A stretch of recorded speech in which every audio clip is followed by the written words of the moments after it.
right. Let's see here.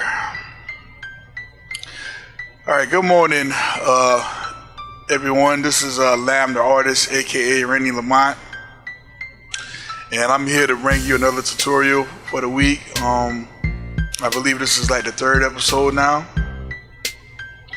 and today I believe that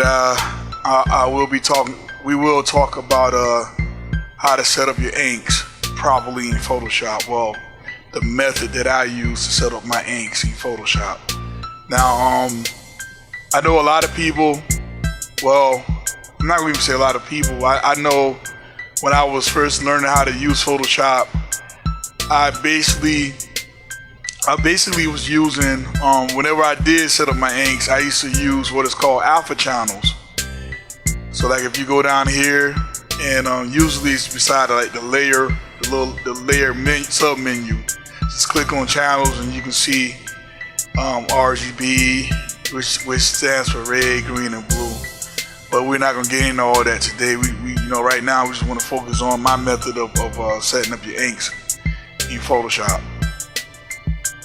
Okay, so right now, as you can see here, this is a picture of Mad Dog and Scorpion. You know, like the old school gamers really know them well from Contra, the Contra series made by Konami. Yeah, so well, anyways, just like the last episode where I showed you guys how to use the plugin whiteout to separate the inks from the white background. Well, we about to do the same thing, because as you can see, this is like one background, one picture, and we don't want that. We want these inks separated from this white background. And also, let's see, yeah, and really with my method, I don't use channels. A lot of people use alpha channels, but I prefer layers. So then that's the way I'm going to show you how to do it. Alright, so first thing first, once you get your image of your inks loaded in Photoshop, what you want to do is you want to come down here to background, and you want to double click on it so this little new layer window pops up. I just normally just call them inks. So, and just hit OK. And like I tell you in the other video, just you want to hit F9, or just simply hit the little play button up here to bring out your action window. And being that our mode is RGB, we're going to once again select whiteout RGB and then hit the play button. There we go. So now we have our inks up against a transparent background. For those of you that are newcomers to Photoshop and don't really know what this checker imagery, what it is, the checker imagery is just basically Photoshop way of telling you that, well, whatever that it is in front of this checker box, these checker boxes, they're just, it's just basically the object is up against a transparent background, and that's all it is. It just represents transparency. So you can pretty much put any type of background or object behind these characters or in front of these characters. But that's what the checkered background pattern really means. It's just an indication of it's just showcasing transparency. All right. With that being said, let's go on with the tutorial. All right. So we got our ink set now. So we're gonna make another layer. Create a new layer, and so you wanna hit G for the bucket tool, and we're going to use white, so we're going to fill this with white. And you can name this layer any whatever name you want. I usually just call it white. And then, oh, excuse me. And then just bring it down, drag it down below the inks layer, and there you go. And the reason why that we use white is because you can use white or you can use gray, but usually I use white. So whenever you start coloring, you know, you won't hurt your eyes trying to see what you're coloring. So, you know, so yeah. So now you can actually go in and start coloring. And normally the way I color, I like to use what is called clipping mask. But we will let's see, we will definitely pick up what a clipping mask is, and I'm going to show you that right now. So the way I color, what I do is I take the lasso tool and so hit L for shortcut, and then what you want to do is take the lasso tool and you want to you're going to make a selection with this lasso tool. So I'm going to show you how to do that right now.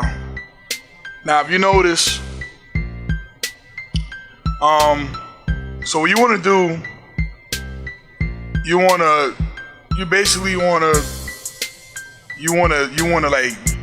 make a you want to basically stroke it first. You want to take your stylus or your mouse, and you want to basically just like you just about to stroke.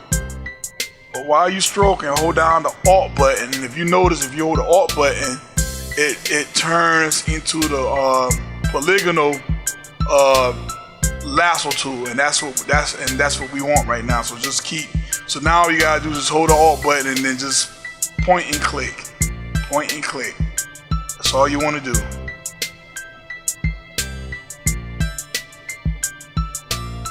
So I know I'm doing a bad job, guys. I'm just trying to show you guys what I learned, what I know, and hopefully what I'm showing you now, you can pretty much apply it to your workflow. You know.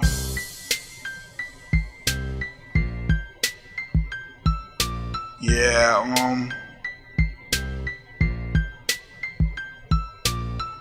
I've been told that I have a lot of great colors in my artwork. So, and man, I mean, just to say that's a whole lot, because I mean, coloring, you really gotta have an eye, you know, for putting down and you know, getting hues and colors on your picture. You gotta have an eye for that. You just, you know, you can't just put anything on there, because if you do, it's not gonna look all that good. So you gotta. I know a lot of people, a lot of artists nowadays, they use what is called like a color scheme, and color schemes were pretty good, but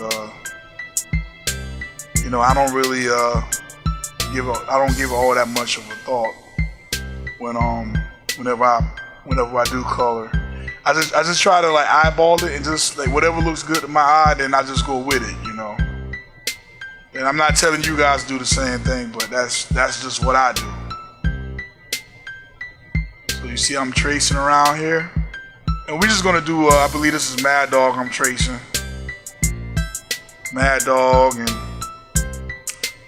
the guy that was to me, he was inspired by Commando, aka Arnold Schwarzenegger.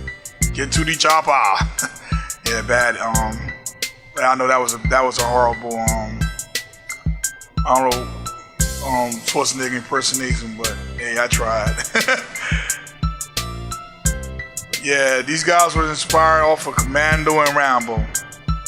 Arnold Schwarzenegger and Sly Stallone, respectively. Two of my greatest action movie heroes, if you will. You know, you guys are awesome. You know, 80s and 90s, man. You know, they was like phenomenal. Yeah, but you know, just going down memory lane, I suppose.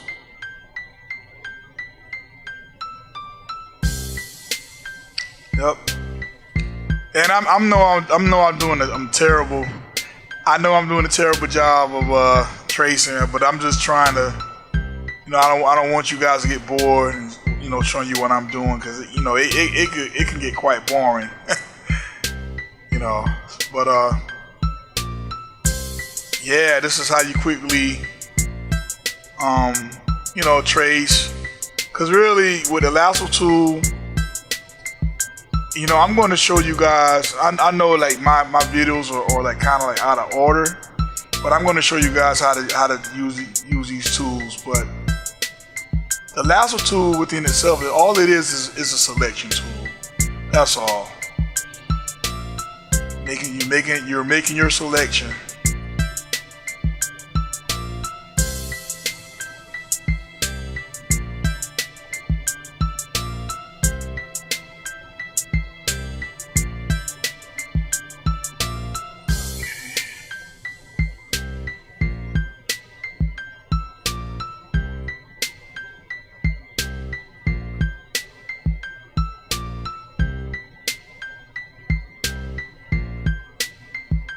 Okay, I kind of messed that up a little bit, but hey, we're gonna fix it.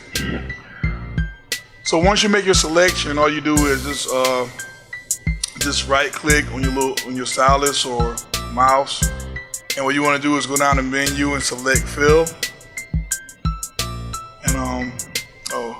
And usually with me, what I do is I like the color fill with 50% gray, but it's just a personal preference. You can basically fill with any color that you want, but I recommend that you stay away from white so you don't get confused.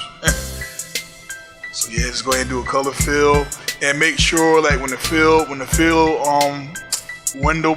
menu pops up, just make sure that you select foreground color and hit OK. And see, we just did a color fill. Now Now we can deselect this by, I'm just gonna tell you the hotkey. Just hold Control and then just hit D, and that'll deselect it. So we're going ahead and clean this up a little bit.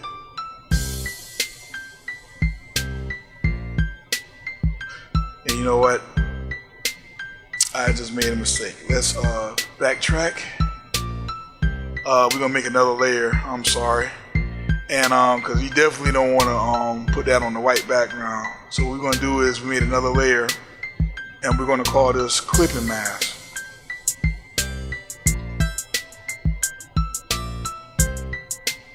Now we're going to do a color fill. We're going to do a color fill. Okay. And then just hold Control D to deselect. And then now what I'm gonna do, I'm just gonna clean it up a little bit. Now there we go, this is a lot better.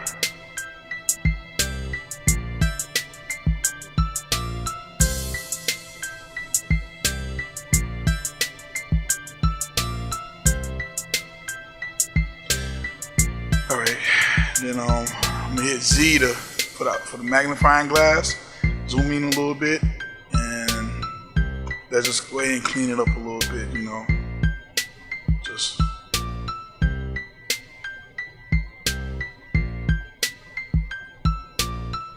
Yeah, just bear with me, guys, because I don't want to take up all y'all time with this long video. I'm just trying to go through it as fast as I can, so y'all get an understanding, you know, like of my workflow that I use. Okay. Let's see. Let's go ahead and grab that with the lasso tool. See, I'm holding the Alt button, so it turns into the polygonal. I believe, I'm sorry if I'm mispronouncing the tool. Now I think it's either polygonal or either the magnetic lasso tool. Is one of them. And if I got that wrong, I do apologize, guys. My brain is really on E right now. And I do apologize if I got the name of the tool incorrect.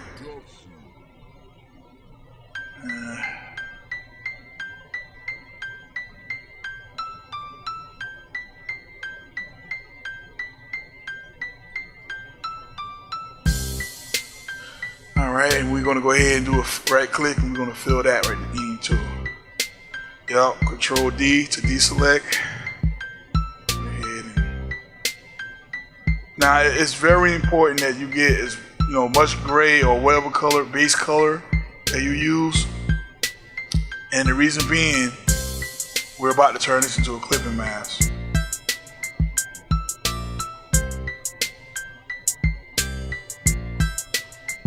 Alright, what is a clipping mask?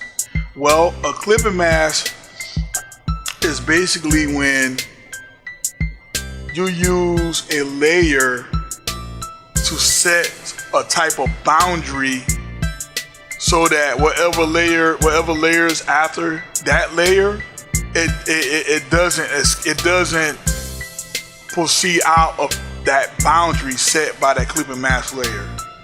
So let me show you what I mean. I know it sounds confusing, but let me see if I can further show you so it can be more clear to when I'm trying to describe. Okay. All right. So I'm gonna make a new layer, and we're gonna call it blue.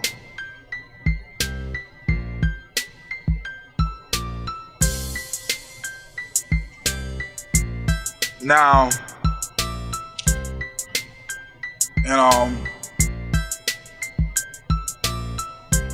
what you want to do when you go over here, just go over to your layers, and what you want to do is you see the hand I'm moving.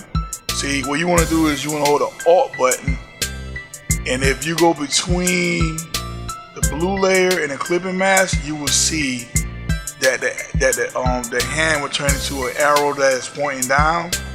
You want to click on the clipping mask layer because that's the layer that we're trying to bound to the clipping mask. So so now the blue layer, the layer that's called blue, is now bounded to that clipping mask layer.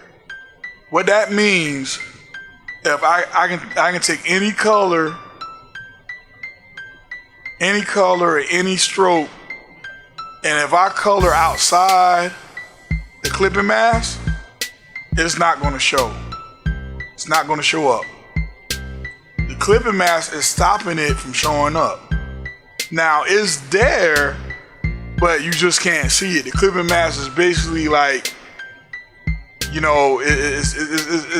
it's almost like a magnetic. It's almost like Magneto in his force field. Nothing, nothing gets in and nothing gets out. But in this case, you can color him, and you have to stay, as long as you stay in the area of the clipping mask, you can add more details and whatnot to the character. But like if you try to color outside the clipping mask, it's not gonna work. So now I'm going to show you what I'm talking about. See now I'm as a matter of fact, let's just color fill him in with blue, and there you go. So now he, and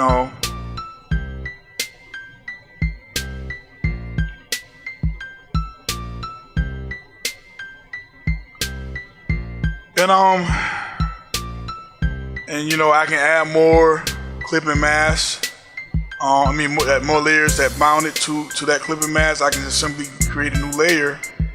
As long as you see that arrow pointing down, that means that layer is bounded to that clipping mask layer. And just drag that up, and then I can just add another color. I can just see. Let's turn this into like a fleshy color, I guess, and brighten them up a little bit. And and you know, as long as I don't, you know, as long as it's inside that clipping mask, it's not going to color outside that clipping mask. And as you can see, it's very powerful. You know, you can just go ahead and you can just fly through your colors this way. Highly effective. You know, and this is the method that I've been doing since I ran across it. And I'm gonna have to say, you know, not trying to get any type of you know, like shout out or, well, I'm gonna have to say this. I'm gonna have to give a shout out to Jazza. You know, Draw with Jazza. He's a fantastic artist, by the way. I've learned a lot from him. I'm gonna have to definitely give him a shout out because when I ran across his video, he was the one that showed me about clipping masks. Now I've been heard about clipping masks, but I never seen it in action. But then he broke it down for me, and now, you know, I have it. You know, I got it incorporated into my workflow. And that pretty much it, guys. I believe that's it for now. Like I said, I don't want to you know, waste too much time on these tutorials. Only enough time that's needed. And as always, you guys be safe, be confident, and I'll see you next time.